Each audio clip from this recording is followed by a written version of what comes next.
Well, hello and welcome back to the Another Step podcast. If we haven't met before, my name is Kyle, and this is a show all about the habits and rhythms and routines that make people and help people become the person they were created to be. So if you have been following along with the podcast, we took a couple of weeks off. We kind of got through Christmas and then wanted to take some time just to breathe and get the year started off on a sustainable pace. But today we are kicking everything back off with somebody who I'm really excited to talk to, Spencer Pugh from Roanoke, Virginia, if I'm not mistaken, correct? Yep, that's right. Awesome. Well, Spencer, thanks so much for being on. Before we get started, and dive in deep, just introduce yourself to the audience. I'd love for you to hear a little bit of your story and how you got doing what you're doing. Yeah, sure. So I'm Spencer. I go by Spencer Scott Pugh online just because there's a ton of Spencer Pughs.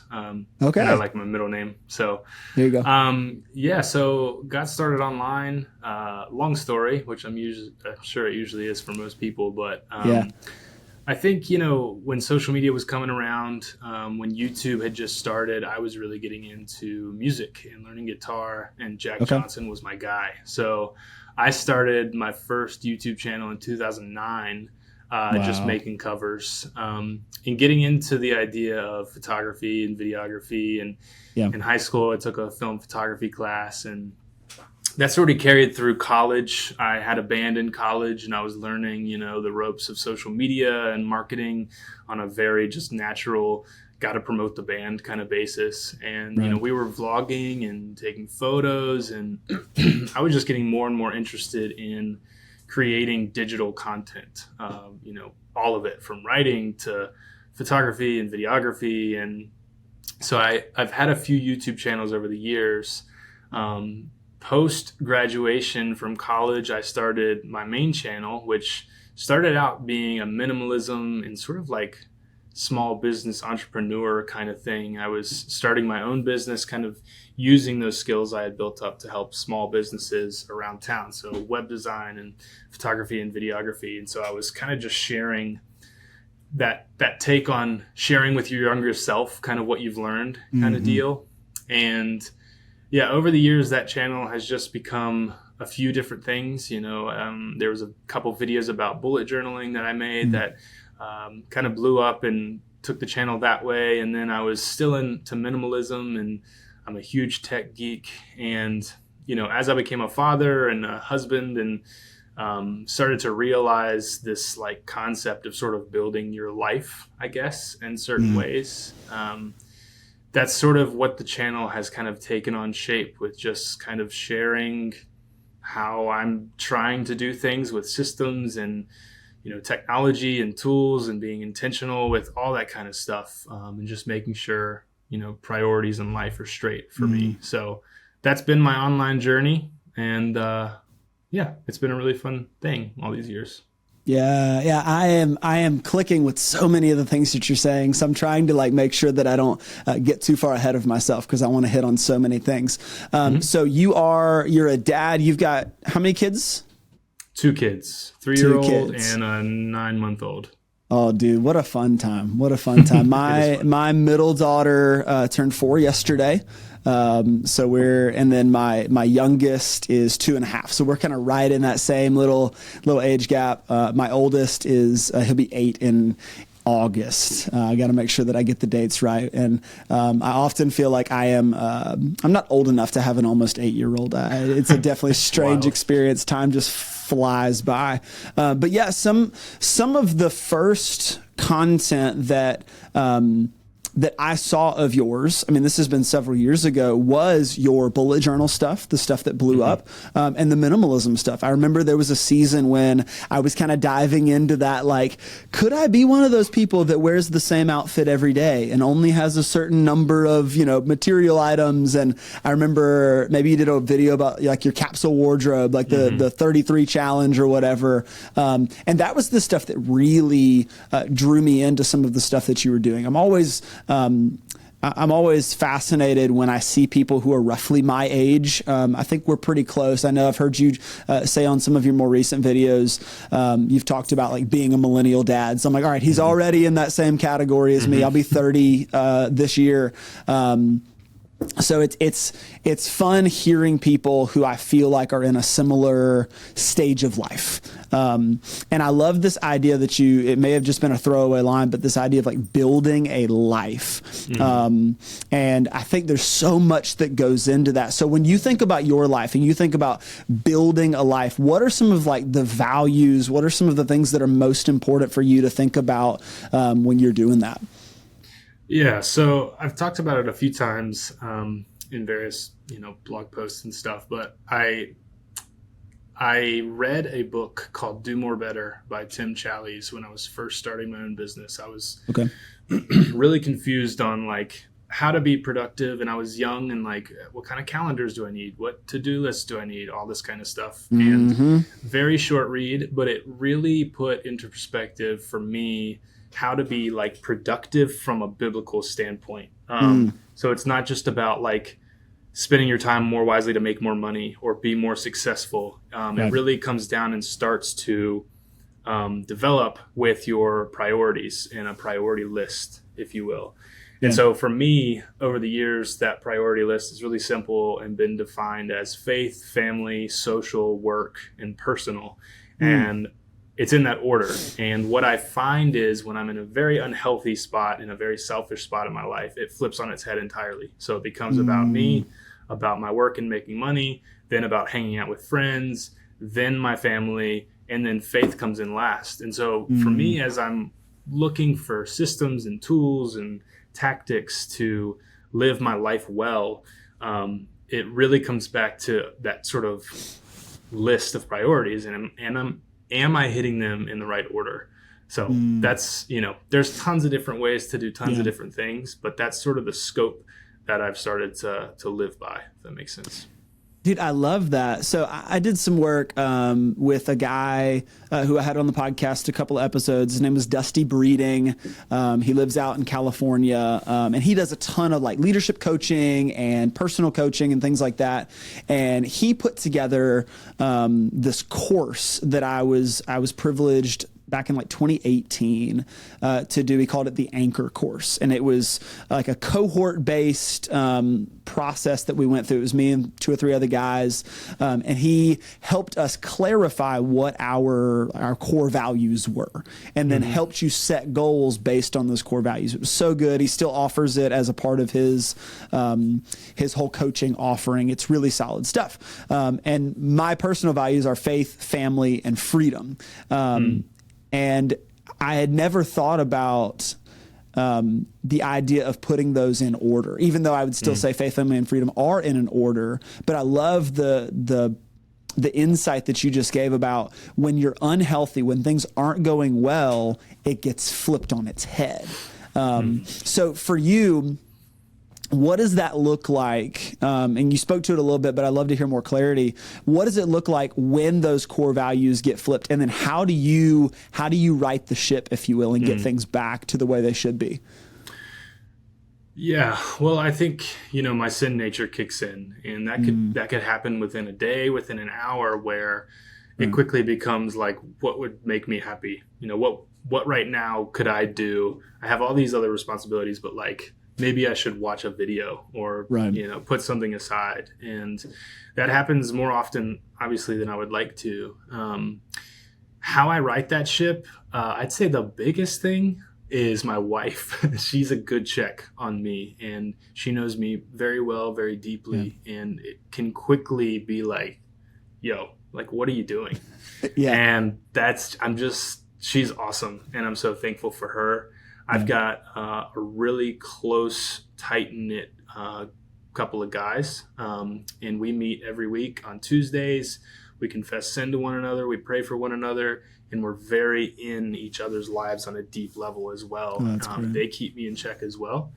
And the process, I guess, like the practical ways I sort of right that ship is, and I'm still kind of working on this. Like a couple of days ago, I even thought I needed to sort of rework it. But each morning, starting with that list in front of me and, creating tasks for my day, first and foremost, based on that list. And then all the other tasks, which are usually heavily, obviously, work related, come in after that. So it's usually kind of a 3-step process of realizing like, oh, things are not great. And then, thinking about how to adjust that and then taking the steps to get there. That's a really good insight.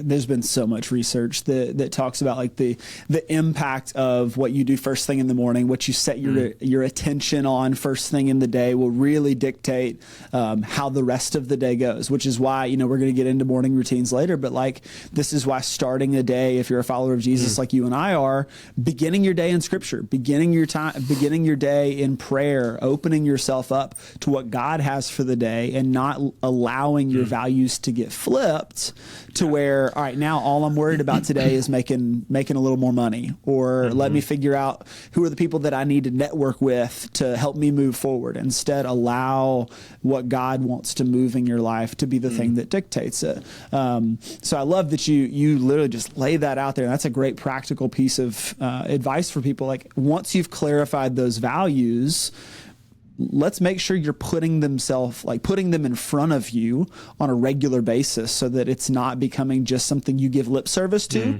but instead is something that you're regularly a part of. Like for me, it's tattoos. Like luckily I'm having a jacket on right now, so you can't see most of them. But like I've got a tattoo on my arm of an eagle. And like when I see an eagle, like I'm automatically thinking freedom, not from like a rah rah America sense, but like when I got a hat that says freedom on, it's got an eagle, but like that's hey, don't forget that freedom is a core value for you. Like this is something that you're pursuing because you want to live the kind of life that you want to live.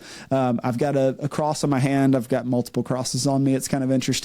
Got one on my hand that says family, and they're just little reminders that when I see them in a mirror, or when I see them while I'm driving down the road, hey, these are the things that are most important. Awesome. There's plenty of other things that are important in your life, but like these are the core things that you need to see on a regular basis. How did you get to the point where you had clarified those values? Like, how did you come up with that list? I think I set them like when I read the book, which was probably back in 2016, 2017. Cool. But of course I wasn't yet married and I didn't have kids, and I'm sure that list looked a lot different than it does now.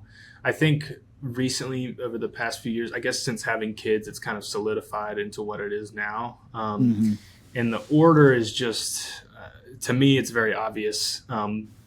I'd say the two that there's a couple things that are interesting that can happen. It's not super solid where like it can't be shaken.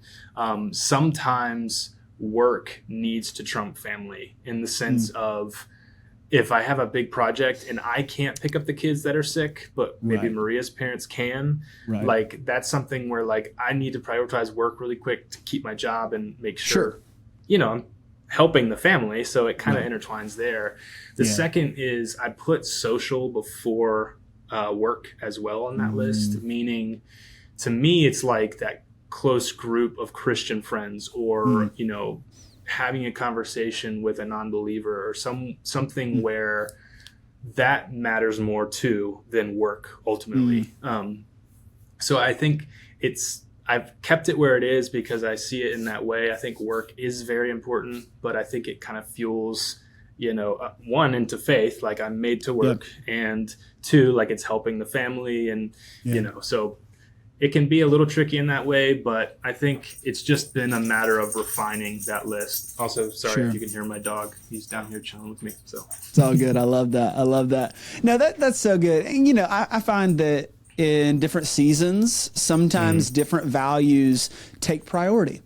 Sometimes you're talking about there's a big project that I need to devote more time to. Okay, my schedule's going to change. My routine is going to change. I'm going to have to spend a little bit more time over here. I might not have to, I might not be able to spend that same period of time that I normally would, in a social context. Like I really got to nail down on this thing. And that everything, when you get healthy, when things are going well, it settles back. It's not like that the divergence from your values is the way things always are.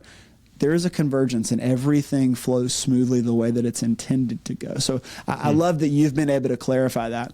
One thing that you talk about that I think is one of the biggest struggles for men, but particularly millennial men, is what you seem to have nailed down so well, and that's community.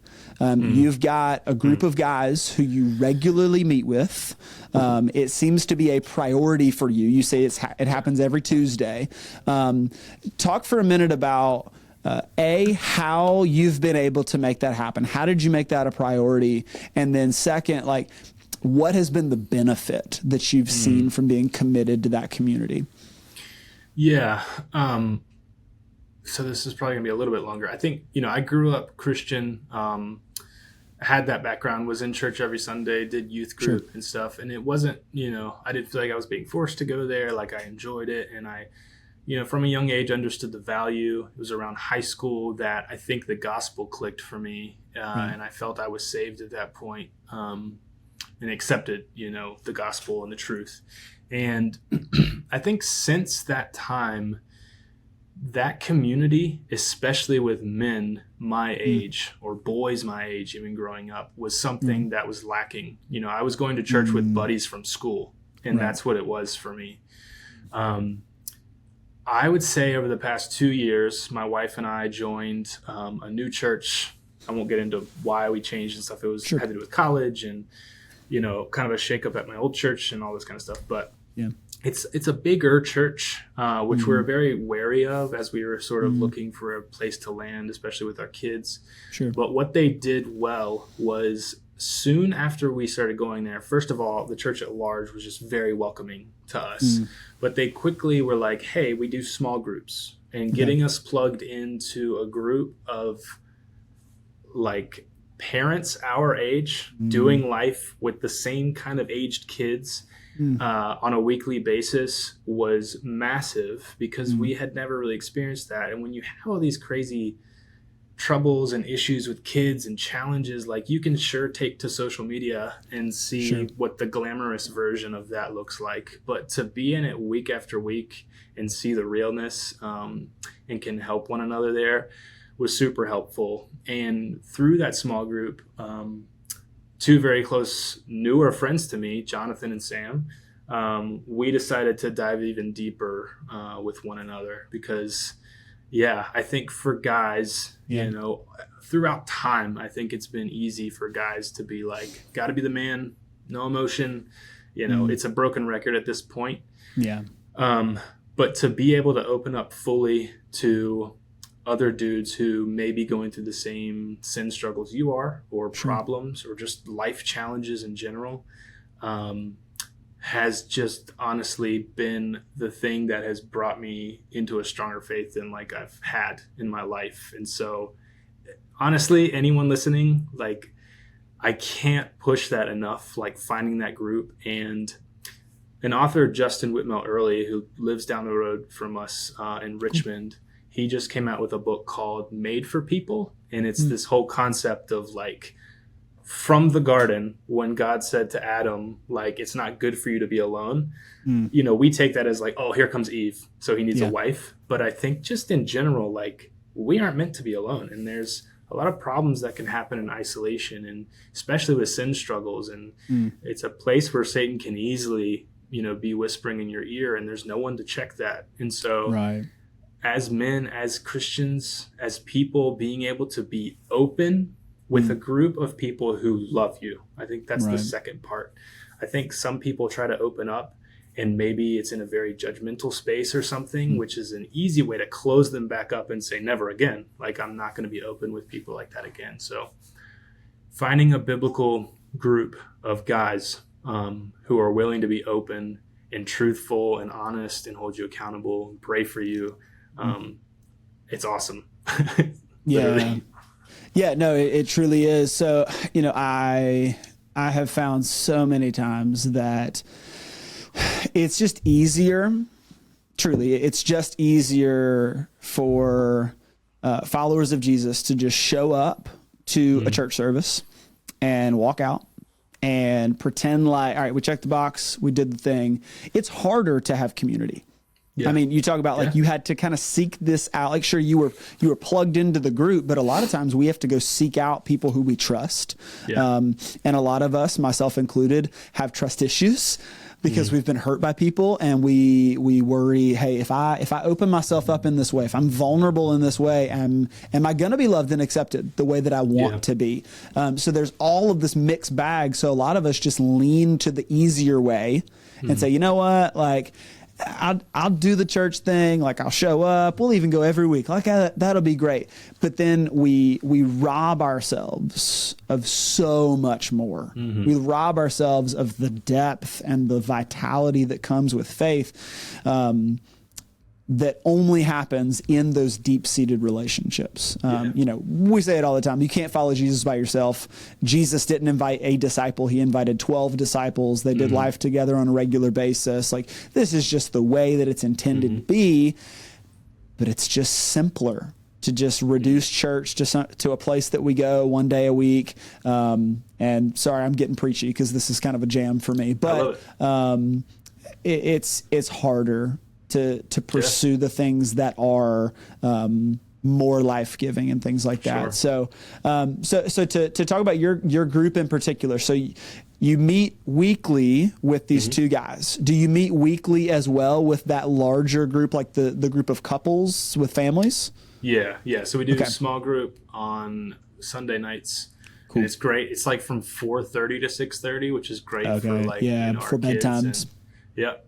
And then, Tuesday nights, we were calling it Breakfast Bros for a while because we were meeting in the mornings, but it kind of got hard with work. So now we're the Fire Pit Bros, and so generic and obvious. But we hop around between the three of our houses, put a fire on, we each have a fire pit and just, chat. We also, we're working on, memorization for Bible verses and meditating on that together too. And more than anything, it's an intentional hangout. We're asking hard questions and just being okay with that with one another, and it's life-giving, man.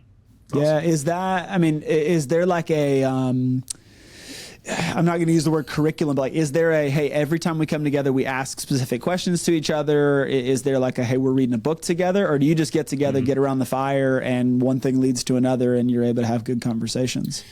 Yeah, I think it's loose. I think the big things we hit on is just kind of going around and saying like, how is your week, or how are you doing? And that can be easily answered as good. But we don't let it be, like we talk about sin struggles, or we talk about like, man, I got super angry at the kids and like, I feel bad about it, or I haven't been in the Word much. And so being open, and then, when we're working on like a Medi Memo kind of deal, we'll usually like kind of go around and try it out with one another. We're really close and open, so it's not like awkward. It's not like we have any new people that we're trying to impress or anything. And then it just ends with a prayer that's just kind of open. We usually kind of just naturally pick, we pray generally for us or our wives or whatever, but then also specifically for like one other person in the group, and kind of go around there. And then throughout the week, I try to do like daily check-ins with each of them, just like, hey, I prayed for you this morning. How are things looking? How you doing? Sometimes they answer, sometimes they don't. Sometimes I answer, sometimes they don't. But that just consistent conversation and communication and check-in is kind of the part B to that group. That makes sense. Dude, that's so good. I love the rhythm that comes in that. Like, this is, it's a weekly thing, but it's also a daily thing. Yeah. And like we said a minute ago, like for some people, like the increased commitment level is like, it's off-putting to them because they're like, I don't really want that. But it stops them short, and they're not actually experiencing what they could. And you talk about actually a deeper commitment level to each other. Like we put it on the calendar every Tuesday night. We're sitting around a fire. We're having a conversation. You have to make a sacrifice for that. Like your family has to say, yes, go do this. But what ends up happening is we commit to something like that. And yeah, it's hard. Like, man, this has been a really tough week. I really wish I could stay home and just veg out and not do anything. But what happens is when you do commit to something like this and you commit to it over a period of time, you realize, wow, that was the key that unlocked something for me. It resolved some issues inside of me. Like you are now in a safe space with some people who you love and trust, who now you're able to process things that maybe you couldn't process with the larger group. Maybe you don't want to process with anybody else, but now you've got a group of guys. So I can't say enough that rhythm of doing it, of committing to something regularly, I think is incredible. And if anybody's listening to this, like, I think this is crucial. But it's difficult because sometimes you have to put in the work to actually find the people, which I think the fact that you've gotten plugged into a church that then plugged you into a small group. Are both those guys in your small group as well? Yep. Yeah. Okay. See, that's even better because now you've got relationship outside of just that time that you get together. You're not just meeting together once a week. Like you're seeing each other at church, you're seeing each other at small groups. So you're continually invested in each other's lives. And I bet if I'm not mistaken, you probably regularly get together for other things as well. That's not just Fire Pit Bros on a Tuesday, right? Yeah. Yeah. I mean, we're close friends now. And which is these beautiful. guys who I kind of barely know. Like, I mean, I know them, but like they know me deeper than any friend I've had, which is wild. So yeah, it's crazy. Kind of, there's almost like a compound interest effect kind of thing. Because how long have you guys been doing this process of being together? I don't know, maybe a year and a half, something like that. So you're talking about guys who you've only spent a year and a half together. And yet you know them deeper. They know you deeper than people maybe that you've known for your entire life. Yeah. So there's a compounding effect of continually doing this. And I just think that's incredible. So, and even it's kind of convicting for me because this is actually a weak spot in my own life right now is like I work on staff with some people who I spend every day with and we've got great relationships, but it's a little bit different. So like it's a bit convicting for me to kind of get back into these kinds of things. And I really appreciate that. So one of the things that I have seen you talk a lot about, especially as of recent, is intentional living. Intentional living as a dad, as a husband, as a friend, those kinds of things. So I would love, before we kind of dive deep into that, you're doing a series on your YouTube channel right now. And if you're listening or watching, like we're going to link up to all of Spencer's stuff because it's really well done. And I think some of the videos you've been putting out lately have been absolute gold. But talk to me about maybe the motivation behind this series that you're doing right now about intentional living. And then I want to dive a little bit deeper into some of the stuff you're putting out. Yeah, so I was getting into minimalism and really enjoying some like steps and stuff I learned in terms of like how you buy things or how you get rid of things. But the thing that was bothering me a little bit about minimalism was it was always relating back to joy and happiness. And like those are great things. But from a Christian perspective, like if all I'm after is happiness, then like I should go play video games and leave my family, you know, like I love them. But so to me, it was like, how do I find that true joy? And how do I, again, start to build my life where it aligns well with, you know, my priorities list, with my faith, with my family. And so living intentionally was kind of another secular terminology that's a little bit popular online. So I started going down that route and thinking of things in terms of intentionalism, kind of like minimalism. So like having a checklist, like why am I buying this, you know, as it relates to my family and my values, not just what makes me happy or sparks joy. Yeah. So that's how I came around that concept. And I think the more I've sat with it and thought about it, it's just become, you know, a good term for kind of everything we've talked about today. Just, you know, living life through a certain scope and lens of being intentional when it comes to really any decision or anything we do, if that makes sense. No, I think that's spot on. And with any kind of terms that we end up using, I think sometimes people will hijack them and overuse them. So it's like there was a video that I saw one time about churches setting vision. And intentional was one of the words, and it was hysterical. It's like a 3.5-minute video where they basically reorient the words intentional, community, together or something. And it's like they're just saying the same thing 1,000 times. And by the end of it, you have no idea what they're actually saying. So I feel like in some circles, they're like, all right, I've heard the intentional word before. But when you define it the way that you define it, like we're talking about moving in a particular direction, in a particular scope of life so that you can build the life itself that brings about what you want the most. Sure. I've heard John Mark Comer and others talk about like the difference between your strongest desires and your deepest desires.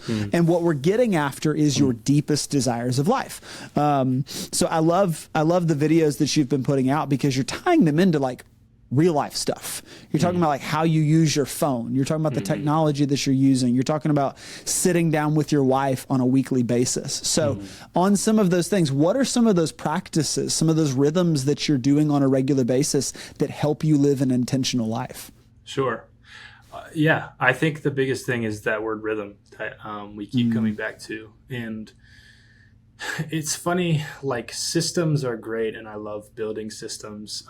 They can fail and we have to be okay with that. But I think there are certain simple things we can do to kind of reorient, you know, if things are going poorly, if my priorities list is flipped on its head, to have a weekly check-in with my wife or a morning checklist that I have to go through to start my day. It just reorients and it's a rhythm and it happens over and over again consistently. And so, without diving into like anything I've created or, I think it's honestly just think about what those priorities are for you or what those values are for you in your life and find a way to check yourself on them constantly. And if there are others who are close in relation to you, if you're married, if you have kids, if you're really close with your sister or your mom or dad, like create that consistency with them too.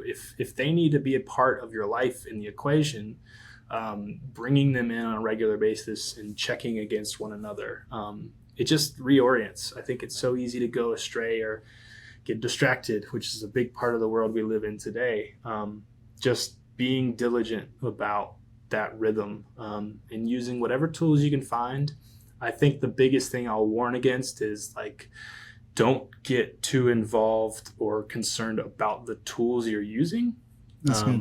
Just aim for the reason that you're doing it. Like there's 1 million to-do list apps out there and they all do the same thing. Maybe one looks better than the other, does this tiny thing better than the other. Like you're welcome to explore and find the one that works best for you, but like don't only find the one that works best for you or you never will kind of thing. So get those rhythms, tweak them over time, but get started with that. I think is super helpful. Gosh, that is so convicting because for so long I was the dude that was like, let me try out every to-do list app that there is and let me find the perfect one. Let me find the best calendar app because the tools matter and whatever. Like, so I think you and I are along the same vein. Like we like our technology, we like the stuff, but like we have the temptation to make it about the stuff and not about like what the stuff's doing for us. So you hit on this word distraction. I want to put a pin in there because I want to make sure that we hit distraction in a second. But you talk about these tools, you talk about the rhythms and inviting other people into it. That's scary because kind of like with your fire pit bros, there's some vulnerability that you have to be willing to invite someone in and say, I need you to check me on this.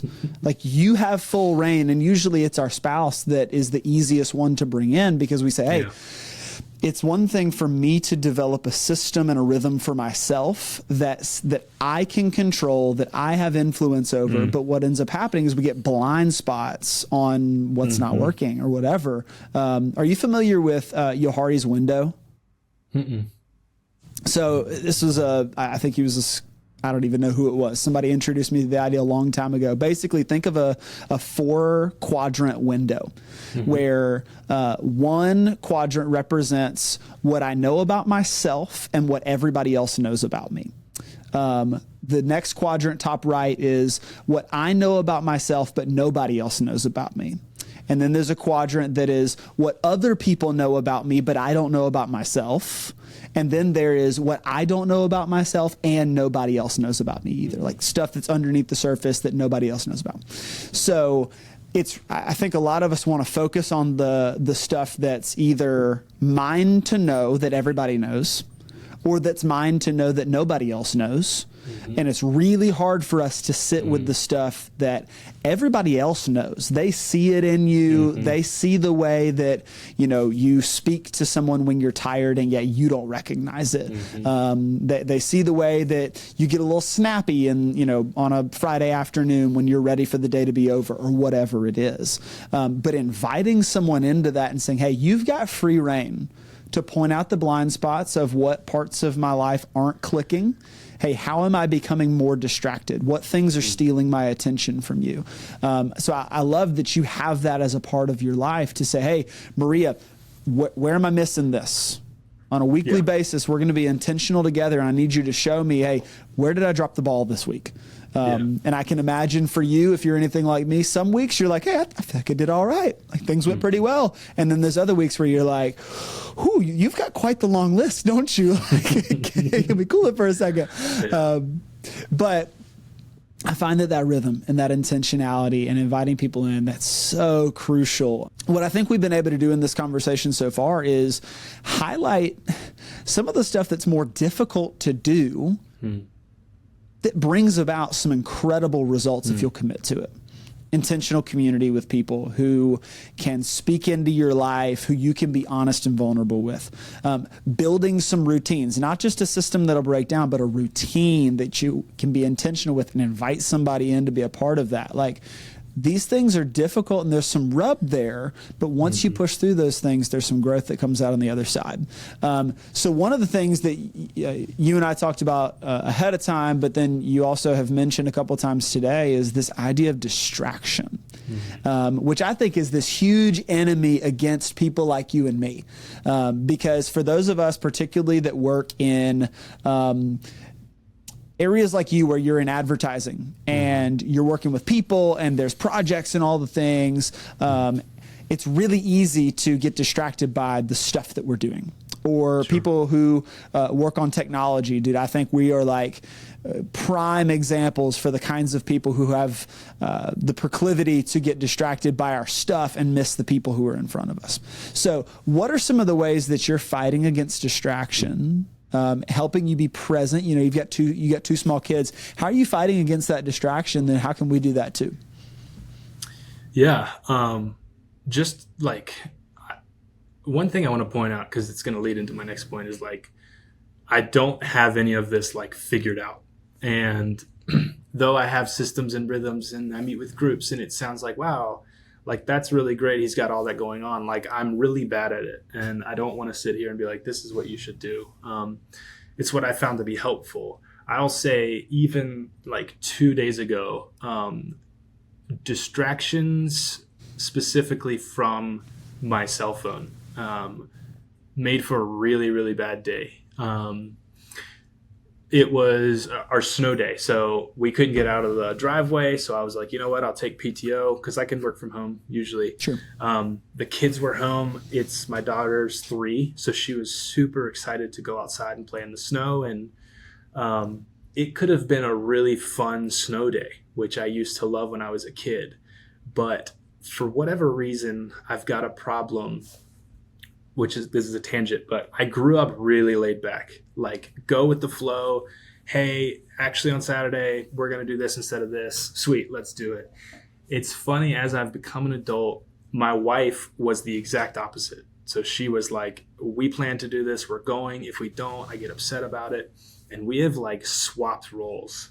I had such a hard time letting go of the fact I wasn't going to be working that day. And what I have found, at least for me, and I kind of just want to put this out there.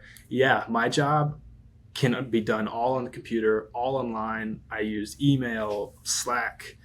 I'm doing digital ads. So it's a fully online kind of work for me. So to do without those things feels like I'm missing out on something, or I might miss a message from somebody.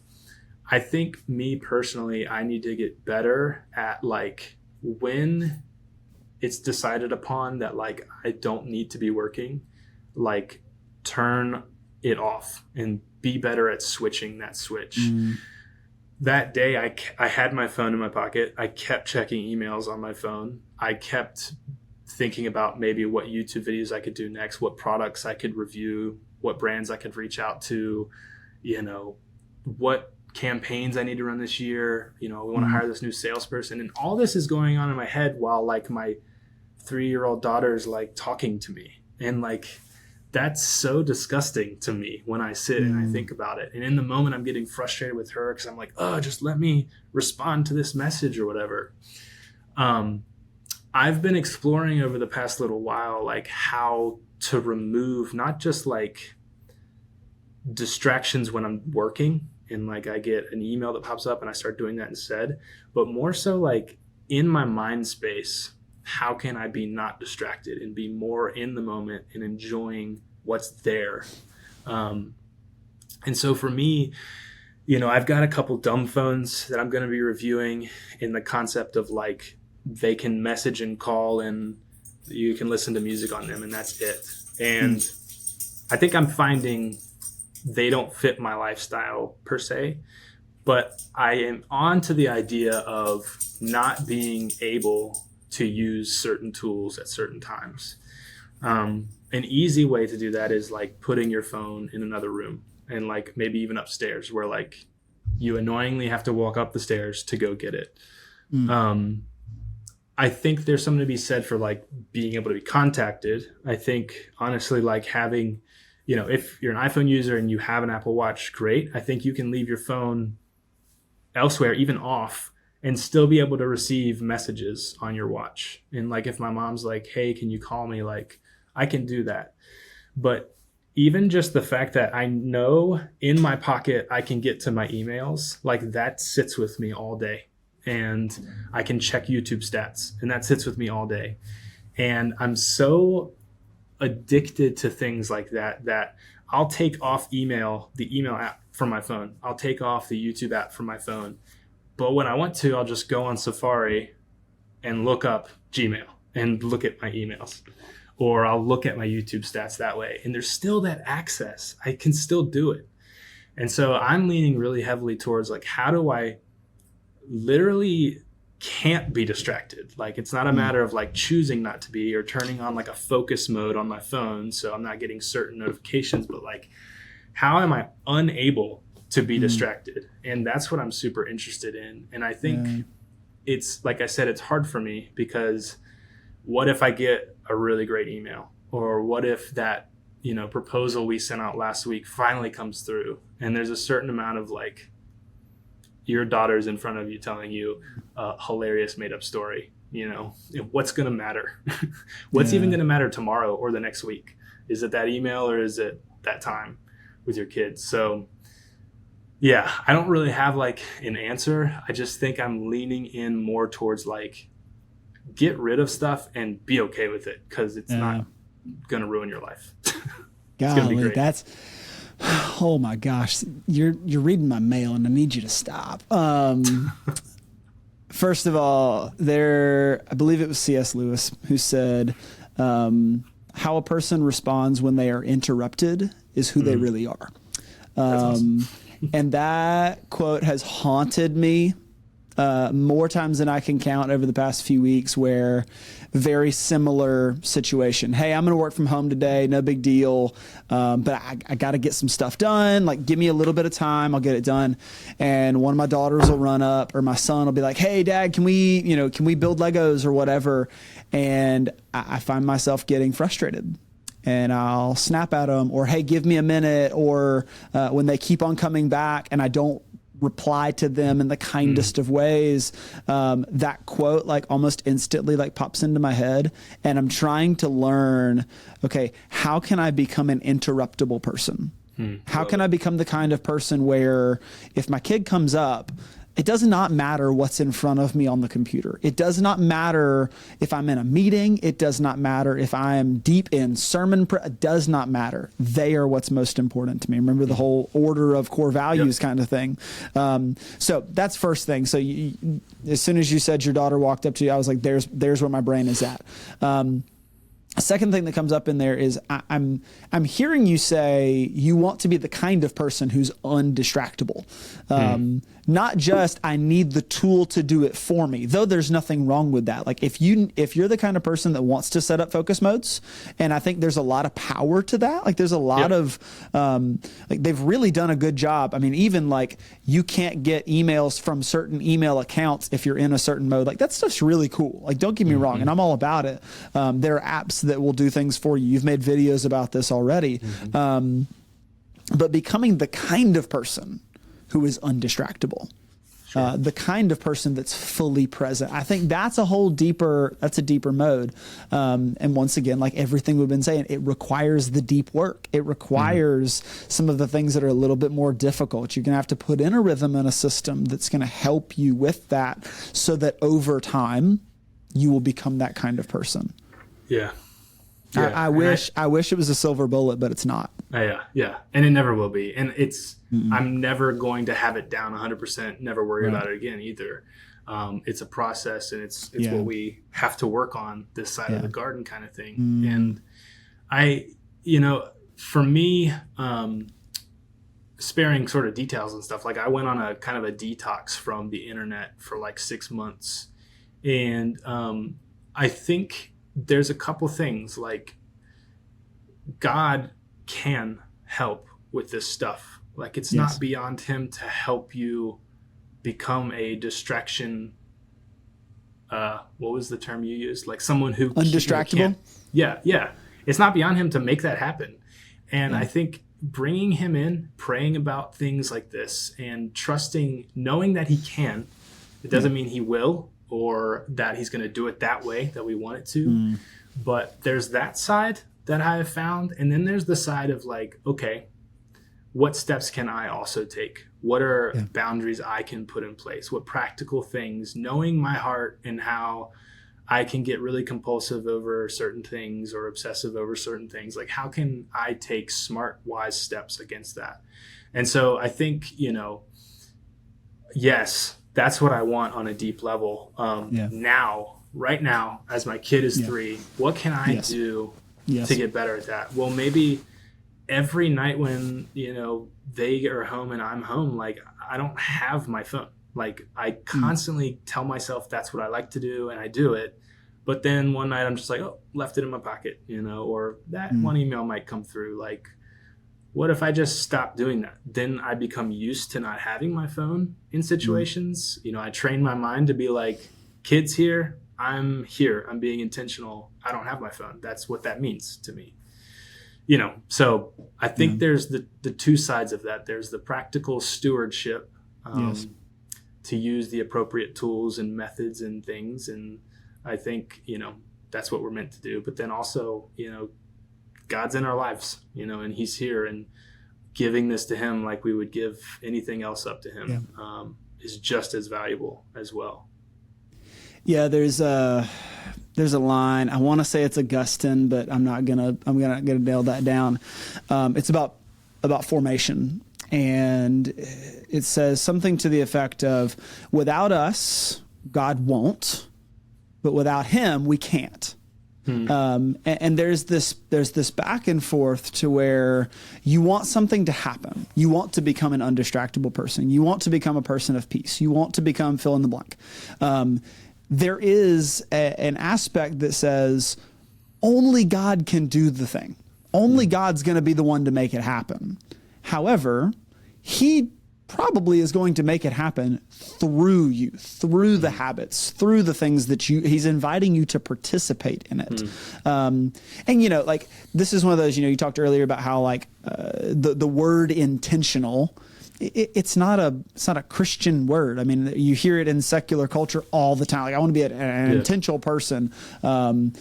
But there is a side of this that, I think for those of us that are followers of Jesus, if we'll bring some of these things together, it might be like the superpower that actually unlocks you reaching the goal that you really want.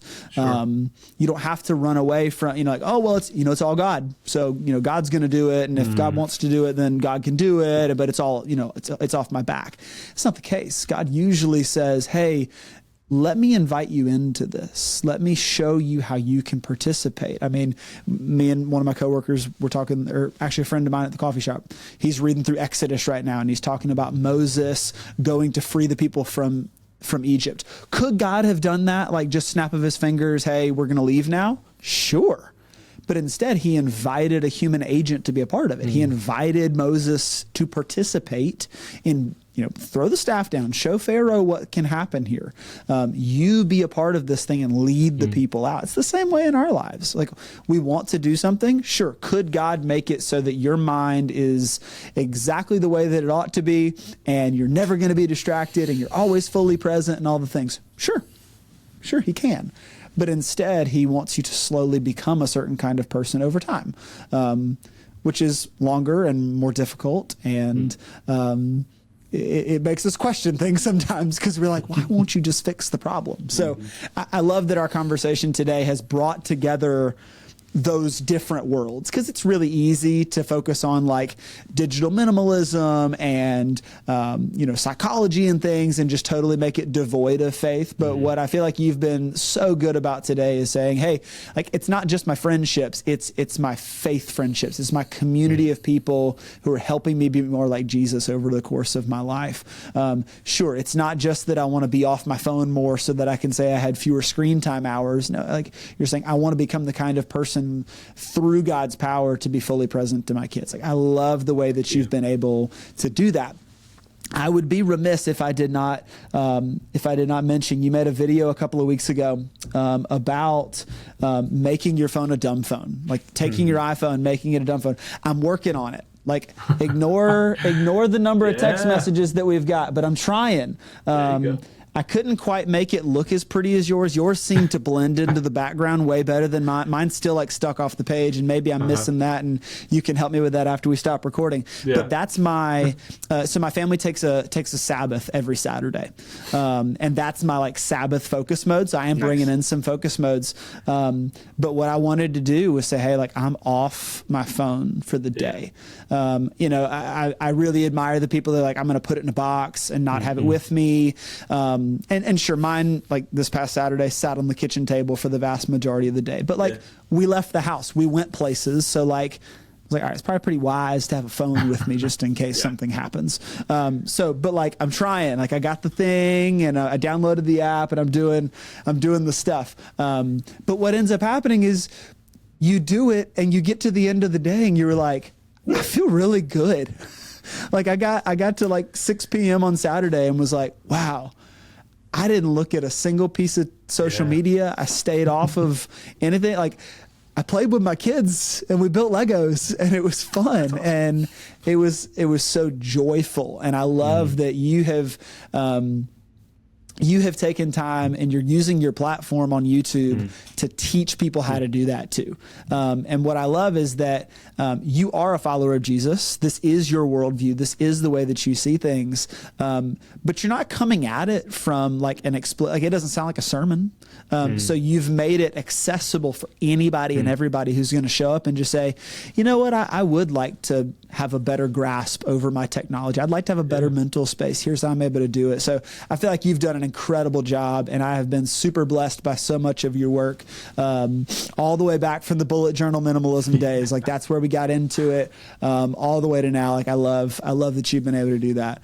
Thanks, well, man, I am so grateful that you have taken an hour out of your day to sit on a Riverside call with me, because I said really early on when I started this podcast, like if anybody listens, like if my mom listens, that's icing on the cake. Like genuinely, these conversations are for me. Like I'm going to be selfish on it and say like, I'm reaching out to the people that I want to learn from, that I want to become a certain kind of person. And if anybody else benefits, that's just extra. Yeah. Like if there's a YouTube subscriber or two and somebody comments, cool. Like, but that's not the goal. Like the goal is for me to get to sit down with people like you who are going to help me grow in this thing. And I really believe you've done that. And I'm so grateful for it. So thank you for the work that you're doing. Thank you so much for spending time with me. We got to make sure we do it again. Every time I sit down with somebody, I'm like, I got to have y'all back on because there's so many more things that I want to talk about. But before we hop off, we're going to hit some rapid fire-ish questions. Maybe I'll end up branding them that way because they're never as rapid as I would like these rapid fire questions to be. So, and for those listening and watching, anything that that gets mentioned, we're going to link up in the description or the show notes of this. Spencer's YouTube channel, the work that he's been doing, any of his recommendations, I've already got a couple written down. We're going to link up so that you can access those, so that you can find them as well and be blessed by it, so you can take another step in your journey. So first rapid-ish fire question. What is one book that you think everybody should read? The Bible. Look at you making that nice and rapid. That was perfect. Okay. I think Do More. I mentioned it earlier. Do More Better. Okay. Good. Is fantastic. Solid. And that was by Tim Challies. Challies, I think. Challies. Okay. Yeah. Gotcha. Do More Better. That was the first thing that I actually wrote down in our conversation. Do More Better by Tim Challies. Okay. What is one movie that you think everybody should watch? About Time. Okay. Tell me about this movie because I don't think I've heard of that one. It's kind of a romantic comedy, but it's like really just is special. So the premise is the main character, the males in his family are able to travel back and forward in time, I guess. Sweet. And so it's a real, like, how would you or I deal with that as like a family men? Like it's a very like visceral, kind of real, heartwarming, very sad at moments. Like it's just good. Rachel McAdams is in there too. Okay, cool. It's a great movie. Sweet. About Time. Love it. We'll definitely link up a trailer or something in the description. What is one quote that you live by? The most important thing is to keep the most important thing the most important thing. That's good. I like that. The most important thing is to keep the most important thing the most important thing. That's good. Is that original with you, or is that from somebody else? I don't. My pastor, my older pastor, showed me that one. I don't remember who said it. Sweet. Love that. Love that. Okay. What's your morning routine? Yeah, I'll try to be quick. So I wake up and I used to just kind of get ready for the day, take the kids to daycare, get to work. And then I had this morning checklist, but I've since moved some of this to before the kids even wake up, if I can bring myself to wake up early. Sure. It's a walk around the block, even if it's super cold, because it wakes me up. Then I do a daily devotional, daily reading, and a Medi memo. Those are kind of the things. Then I get ready. I'm calling that like the 15, 15, 15, 15, because it's like each of them takes about 15 minutes. Cool. When I get to work, and I want to share this because I think I've shared it before, but I really enjoy this daily morning checklist that I've tweaked over time, and I've tried to put them in order, sort of according to that list of priorities for me. So the first thing I do when I get to work is I check in on Slack, because that's kind of how we check into work each day. So that's kind of like, I need to do that to make sure they know I'm there. I then do a quick prayer to pray for God's will to be done in that day. I pray for the work that I'm going to be doing, that it will glorify him. And then I pray for the team and the company at large, that we would glorify him in the work we're doing. I pray that any and all of them could come to know him, believe in him, trust in him. Not everyone there is a believer. So I just want that for anyone and everyone in the world, honestly. The next is to check my calendar. And the reason this is next is because if I have a meeting in 5 minutes and I don't check my calendar, it's great that I'm now going into making a checklist and making my coffee, but I might be missing a meeting. So making sure I know what my day looks like. Then I do my MediMemo daily devotional, which like I've said, I've moved to earlier. Next, I actually have a to-do list of a few guys that I check in with each morning.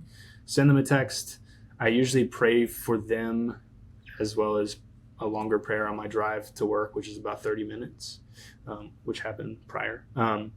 Then what I do is I do my priority check and a task creation. So this is where I look at my priority list and I make sure that each of them has a task.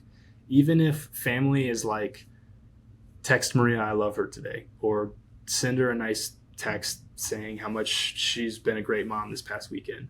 Just making sure that each of my priority areas has a task in it that gets done first before I move on to like the bulk of work, which is like all the ins and outs of things I need to get done. So that's the next thing, is just completing my to-do list full of like work tasks, if that makes sense. Mm-hmm. Then I go into daily planning. So I pull my calendar back up, look at meetings, see if I can time block any periods of time to do some good like deep work in. By that time, I usually need a second coffee, so make coffees on there. Then since I do run digital campaigns daily, I have to do optimizations. So that's next. Make sure to get that out of the way. It's kind of tedious and it's just good to get that out of the way. Sure. Check email is the last thing. I try not to check email literally until this point, because usually email pulls you in different directions, get your wheels turning, or can create more tasks for you. So making sure it's the very last thing I do. So faith and family and all that comes in before I allow any sort of work, in theory, to come in. Like I said, sometimes I wake up and check my phone, which I shouldn't, but that's the ideal morning for me. I like that. I like that you're the first one who's even like incorporated once you've gotten to work. Like there's even a routine for that. Are you a early morning riser? You say sometimes, like if you're able to. What time are you typically up in the mornings? So I try to, now if I'm on the ball and I do my walk and like my morning stuff before the kids even get up, I have to get out of bed at like 5:10 to make that work, because they wake up at 6. I try to get out the door with them at 6:30. It takes an hour to take them to, not an hour, 30 minutes to take them to daycare, and then 30 minutes back. So it's kind of a process, but yeah, I get that. Gotcha. Cool. Okay. That's a heck of a morning routine, by the way. I love that a lot. I love that even you, but what I love is that you've taken your values and you've planted that over your routine, and you've allowed that to shape your routine. So I love that. If you had to eat one meal every day for the rest of your life, what would it be? I would say like stir fry, but honestly, my lunch is super basic. It's like ham, slices of ham, cheese, bread, apple, some kind of like chip, maybe another fruit. And I feel like if that was my meal, I could pick and choose a little bit, not have to eat the ham every day, kind of thing. But yeah, I love looking forward to that super simple, basic lunch. I love that. So that's like an everyday, same lunch. Sweet. Yeah. I did that, when I'm at my healthiest, and I mean that, like, my fitness is good, my diet's dialed in, like I do the, like, let me eat the same thing. But like sometimes it gets monotonous, man. Like I used to do like ground turkey and broccoli every day for lunch. And while I was way leaner than I am right now, and, probably more fit and all the things, like I got really tired of eating ground turkey and broccoli every single day. So you try to like switch it up, but I love that you've like found some stuff that you enjoy and you're able to come to it every day. That's amazing. All right, final one. if you could get in a plane, and let's imagine this is the kind of plane like supersonic, you can get in wherever the nearest airport is from you, and you can be anywhere in the world in 1 hour, and you can take anybody you want with you. Who would you take and where would you go? I would take my wife probably, and somewhere like in Europe, because I've never been. There's a lot of places in Europe, but maybe Italy. Her family's from Italy, so cool. That'd be cool. Yeah. Let's say Italy.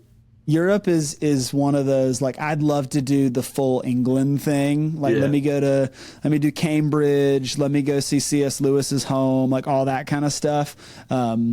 So we're that whole area. Go see what's the big the Cliffs of Moher is, I think, what they're called, like the huge ones. Like, I'd love to see that kind of stuff.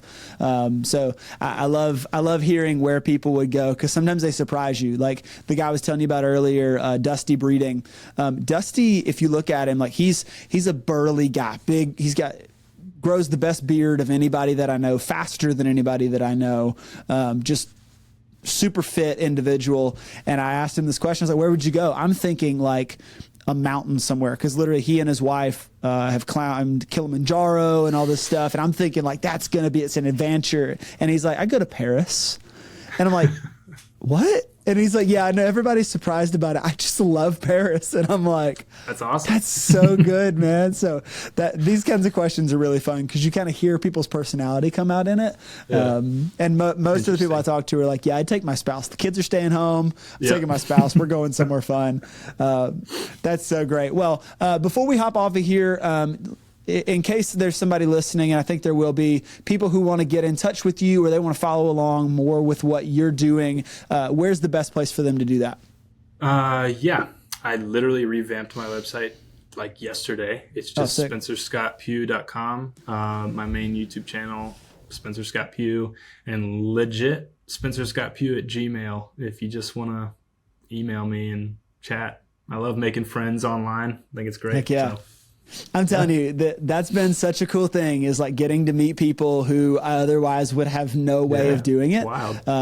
So like, we're in South Carolina, you guys are in Virginia, so it's several hours, but being able to hop on a call like this is like you're next door. So like I said earlier, dude, I am so grateful for the presence that you bring to the world, for the contribution that you're bringing to people's lives and helping them live more intentionally, and in your worldview and mine, like more in line with the way of Jesus. I think you are tapping into something really beautiful, and I'm grateful for it.